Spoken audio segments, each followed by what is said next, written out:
عورت اپنی ناپاکی کے ایام میں وہ کیا پڑھ سکتی ہے؟ ناپاکی کی حالت میں ذکر و اذکار یعنی سبحان اللہ، الحمدللہ، اللہ اکبر، درود پاک، اسی طرح کوئی دعا ہے تو وہ کرنے میں پڑھنے میں تو کوئی حرج نہیں ہے۔ ٹھیک ہے۔ اور جہاں تک قرآن پاک کے پڑھنے کا تعلق ہے تو نہ اس کو چھونا جائز ہے، نہ دیکھ کر پڑھنا جائز ہے، نہ زبانی جائز ہے۔ ہاں وہ آیات کے جو دعا پر مشتمل ہیں ان کو دعا کی نیت سے پڑھا جا سکتا ہے، قرآن پاک یا تلاوت کی نیت سے ان کو نہیں پڑھ سکتے۔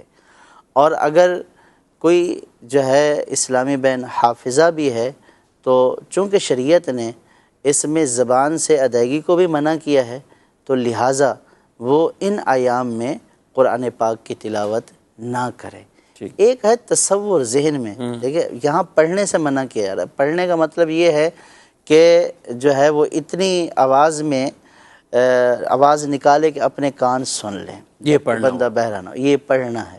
ایک ہے تصور کہ بندہ جو ہے وہ سورۃ فاتحہ کا تصور کرے اور منہ سے کچھ کلمات یا کچھ الفاظ ادا نہیں ہو رہے، ٹھیک ہے، تو اس تصور سے کوئی ممانعت نہیں ہے۔ تو وہ تو بعض اوقات بندہ لکھا ہوا بھی دیکھتا ہے ظاہر ہے تو وہ آ جاتا ہے۔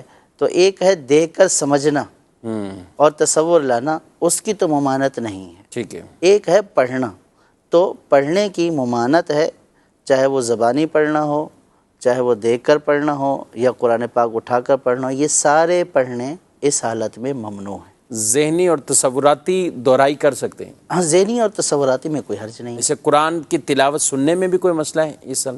نہیں، قرآن پاک سننے میں بھی کوئی مسئلہ نہیں ہے۔ اگر اسی کیفیت میں قرآن پاک کا وہ پارا، یعنی جنہوں نے یہ یاد کرنے اور اس طرح صورتیں لگایا، اپنا قرآن سنتے رہے اور خاموشی کے ساتھ اس کو سنتے رہے، اس میں ایک احتیاط کی ضرورت ہے۔ آپ بھی ماشاءاللہ حافظ صاحب ہیں کہ جب قرآن پاک کی تلاوت یعنی یوں کیسٹ پہ یا کوئی بھی پڑھ رہا ہوتا ہے، پڑھنا شروع ہوتا ہے، بعض اوقات بے اختیاری کی وجہ سے ہم غیر حافظ جو ہے وہ پڑھنا شروع ہو جاتے ہیں۔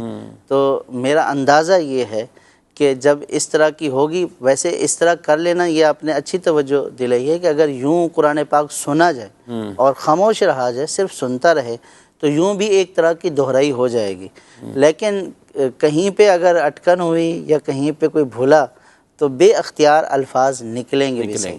تو اس لیے یعنی کہ پڑھنے کے اعتبار سے قفل مدینہ لگانا چاہیے پکا، اور باقی سن کر اگر یوں دہرائی ہو جائے تو اس میں کوئی حرج نہیں ہے، بلکہ اچھی بات ہے۔